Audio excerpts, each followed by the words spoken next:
half a year or something, that it will change anything for women in the industry, because it's been a very prevalent topic of conversation.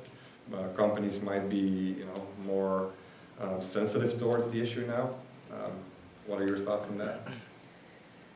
I think it's definitely created heightened awareness around it. I think we saw increased diversity in the speaker lineup of the DICE Summit this year, and I think that was because of a heightened awareness around it.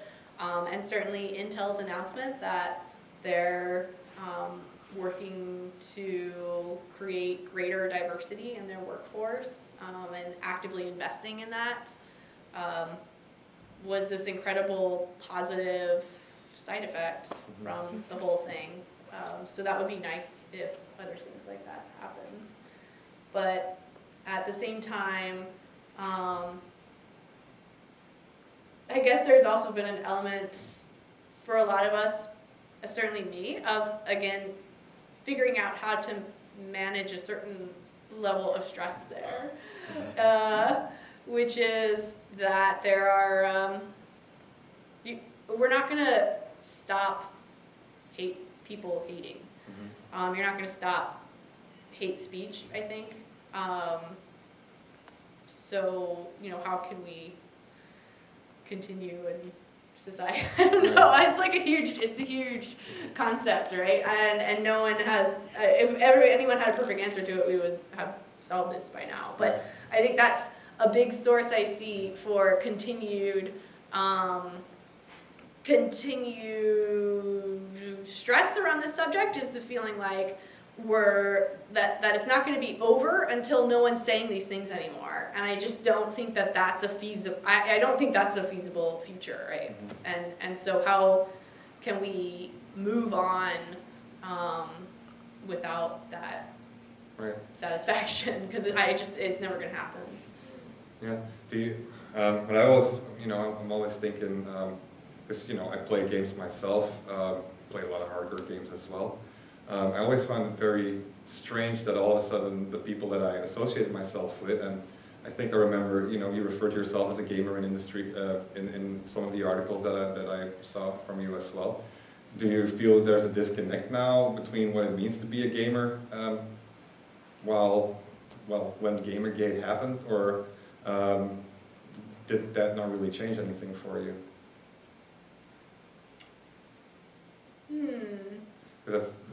To clarify a little bit where the question comes from, I've heard a lot of academics and on Twitter a lot of people say, well, I'm no longer a gamer then. Right. Yeah, I don't know. I think, I guess I'm still optimistic that while there's a vocal minority, that it is a minority, and that it's not that they haven't been there before. They were there before when we were calling ourselves gamers. Right. And I don't think they get to reappropriate that definition. Right. Yeah. I really hope so.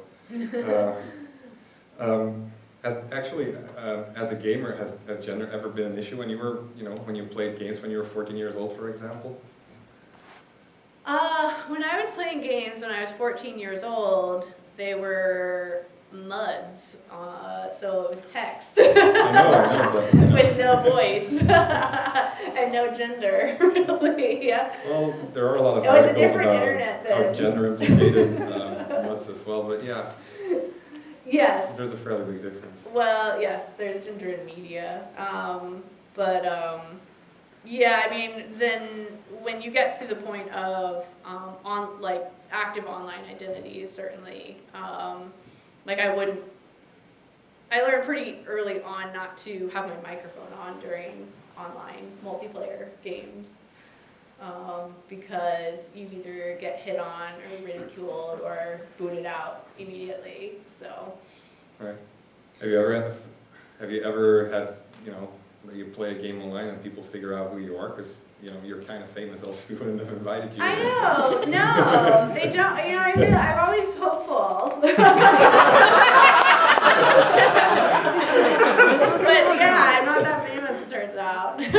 Well, I'm also assuming to some point that, you know, people who are just grieving online and harassing women online, and those are probably not the people who are playing Flower or Journey. But Yeah.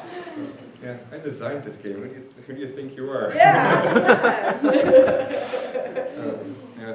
Although you did mention earlier backstage that in Journey, it was one of, well, I don't remember, it actually was one of the reasons that you mentioned why there is no voice chat in Journey. Yeah, well, we knew early on. I mean, we entertained the idea of maybe like obfuscating or obscuring like changing your voice over the microphone to not have you know what gender the other person was, or even to like create sound effects through it. But not a lot of people with PlayStation 3s at the time also had microphones. So, I mean, for a 13-person team, that's a lot of resources to dump into a feature that's only going to be used by a very small percentage of players is the practical reason. And also it just, yeah, we just definitely didn't want voice. So then we cut it all together. Right. Another thing that I wanted to talk with you about, actually, and I just realized it's not on the Jeopardy board, but I noticed that you've talked a lot about games as art. And I just wanted to confront you with a quote of Eric Zimmerman. Uh-oh. It's all right. It's very transparent and understandable. I remember him saying at some point that he is fed up with defending games as art. Right. If you don't realize that games are art, you're illiterate. And, you know, it's kind of like the same thing if you look at media history with, at some point we were saying that, well, movies or film or cinema, it doesn't really qualify as art, and all these mediums go through these phases. And I know you've talked a lot about games as art, so do you have any thoughts you'd like to share on that topic and how you feel about these things? Well, the talk that got me known for this was that TEDx 2009 talk, in which I say video games are art, what's next? Which is really the point of the talk, is to say kind of the same thing, which is like, let's stop questioning this, because to me, once we just recognize that they're art, then we can start asking way more interesting questions, which are what are our responsibilities then as artists in our chosen medium? What's the artistic responsibility to our audience? What is it that we are communicating? How do we go about communicating these messages? And what are the various commercial and financial ramifications of the decisions that we're making in what we can all recognize as a very powerful medium? And I think I mentioned in the talk is that I'm a person who's always learned best by doing. So for me, it's just obvious that games are an extremely powerful way to communicate ideas. When you're communicating those ideas through actions to people, I think that's sort of the controversy, or our violent games teaching kids the wrong things. And I mean, there's a certain part of it that I kind of agree with, which is that, like, yeah, games are really powerful. It's a really powerful medium, and we should be having a conversation about, like, what we want kids exposed to. But for me, it's not violence isn't the issue. It's actually addiction. I think it's way worse. Yeah. Yeah. Yeah, I didn't see addiction coming right away for some reason. I get it there all of a sudden. Are there any stories there? Well, I mean, I see a lot of, especially a lot of casual games for children, emphasize really short reward loops and candy, right? Not what maybe literal in some cases, but a lot of like click on things and you get bling bling bling bling and coins and that's seen as really easy for a kid to pick up and learn what you're supposed to do in a game that way. But it's a really empty reward cycle, and I just get concerned about kids growing up with that pattern. Yeah. Yeah, I mean, I absolutely agree with that. I think it's very strange, well, especially in Belgium where I'm coming from, the rules for games of chance or anything gambling related is very strict. much stricter Right. than it is in the US. Yes. But at Yeah. the same time, we let our kids play all these behaviorist Skinner boxes, basically. Right. Right. I mean, there was a story just recently of a kid that put 25,000 euros into, you know, I think it was the Kate Upton game. What is that? The one that's just constant harassing commercial with Kate Upton, some sort of a mobile game. Nobody Kate knows. Upton? Yeah. Kim Kardashian? No, not Kardashian. Game of War, something like that. Oh, the ad, the one they had the like Super Bowl ad, right? Yeah, yeah. Maybe. I was like, so Yeah. But I think it was that game actually. I mean, it's ridiculous. Yeah. For grown-ups, I mean, in bars we've taken away all the slot machines, but our kids can play it on their cell phones, and it's exactly the same mechanics. Yeah, and I think it's because we haven't really gone past that question, you know, whether there are or not. If we say, yes, there are, then we can talk about how are they communicating ideas, and hopefully increase, I guess to Zimmerman's point, hopefully increase literacy in a way that I think passive media creators have done a really great job at, sort of increasing literacy about television and film and what are the different roles and how do you make a movie and communicate ideas to that movie, and so almost anyone can have practically a, you know, Roger Ebert like conversation about a film after they go see them, but we can't do the same thing so easily about the games that we play. Right. When you're designing games, actually, do you? Because you know, if I see games like Journey and Flow, I mean, for me, yes, art easily. Do you feel the same? Do you feel as an artist in the same way as you would feel as, you know, you're creating an installation or an experience? I think that's probably, in terms of art, something that's rather closely related to video games. I think Jesse Schell mentions it in his book a couple of times about how experience design is so important for game designers.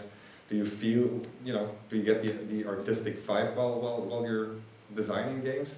Definitely, yeah, absolutely. I mean, that's always been my approach. My background was in the theater. Right. I came to the USC Interactive Media Program interested in integrating my love of digital media with my love of performance, and then found video games as a medium. I mean, I played video games, but I never thought about making them, and it was really the program and Tracy Fullerton that exposed me to this whole, and we had to read Katie Salen and Eric Zimmerman's book when I was in school, Rules of Play, and like exposing me to this whole this whole school of thought of expression through video games, and so that really appealed to me. So I think that's just always been my mindset about it. I don't know any other way.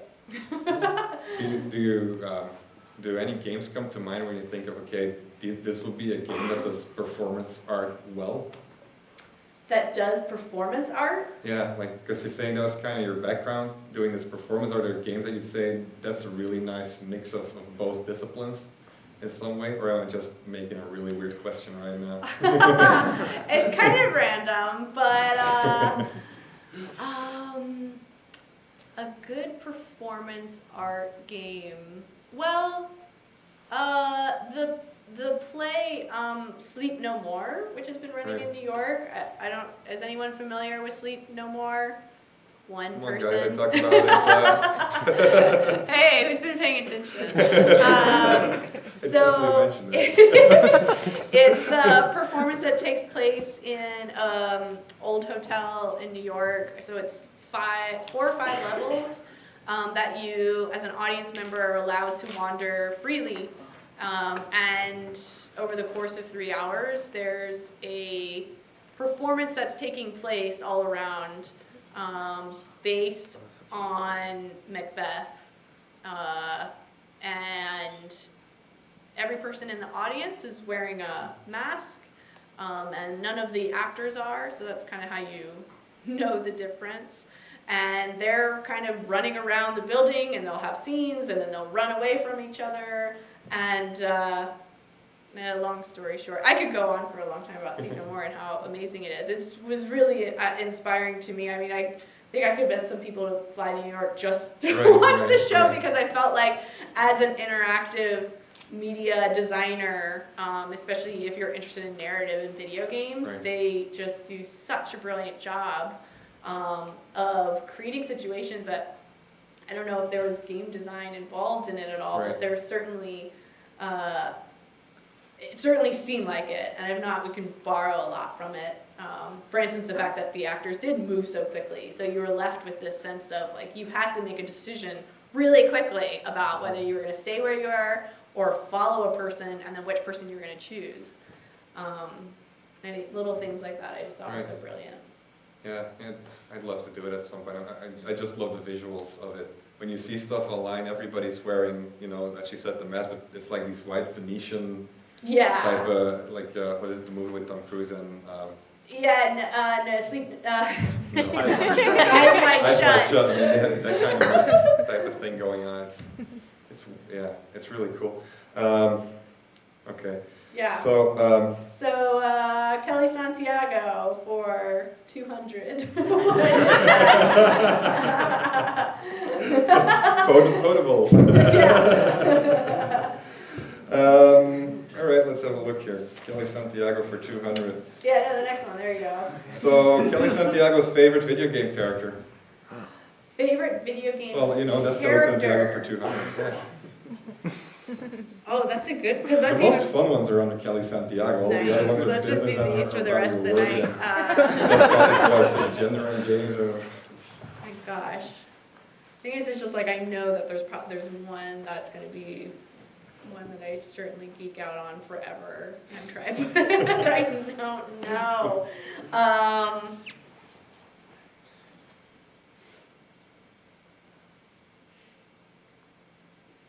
Yeah, I mean, I guess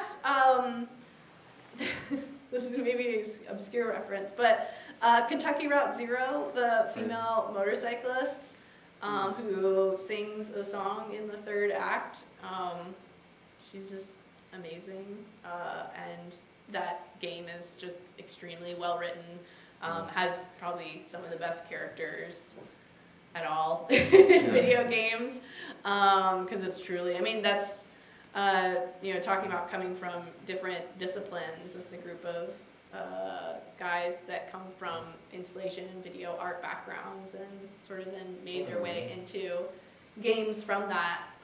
So they have definitely a unique take on expression through video games. Yeah, their characters are pretty cool. Yeah, I think I only played the first act of that game, but I think you did a great promo pitch now, and it's at least 100 it's people awesome. or something. The song scene is straight from a David Lynch movie. It's amazing. Yeah. Well, yeah, I remember the scene where, from the bit that I played, when you're actually in the case and when the light goes out, there's the graphics are so minimal, but it's terrifying. It's ridiculous. I think for 212, one of the students actually was trying to go for the same type of experience, but it's hard to do. It's really hard. Yeah. Maybe a more known one would be Gone Home. Certainly the sister, the younger sister, is this really beautiful character. Yeah. Sorry, I went artsy, guys. Play. It's a really great game, though. It's a really great game. All right, let's do another Kellee Santiago question, maybe. All right. So, here you go. So, you guys have such great questions. So, yeah. Okay. What advice would you give your 15-year-old self? Want to get a better one? My 15-year-old self, I would say, don't you think about this stuff a lot? Like when I'm driving, I'm like always. Yeah. And so I guess most recently, I've thought I would tell myself to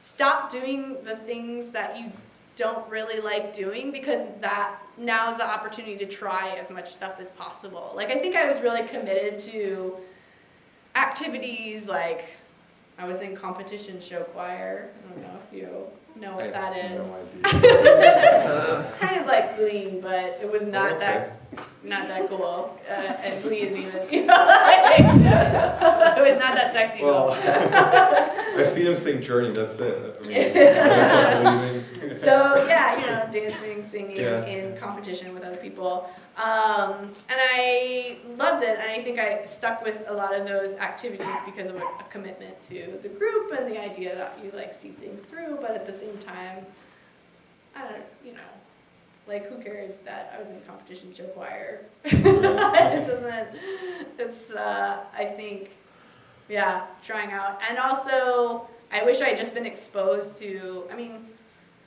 the internet was not what it is today, but I wish I had been more exposed to many types of professions. I mean, I grew up in the suburbs of Richmond, Virginia. There weren't a lot of people with non-traditional jobs like video game developer, or really people in entertainment and stuff like that. So getting to know more about what all the opportunity. Now I think about like, oh God, that's a job. That's a job I could have been like gearing up for. I don't know.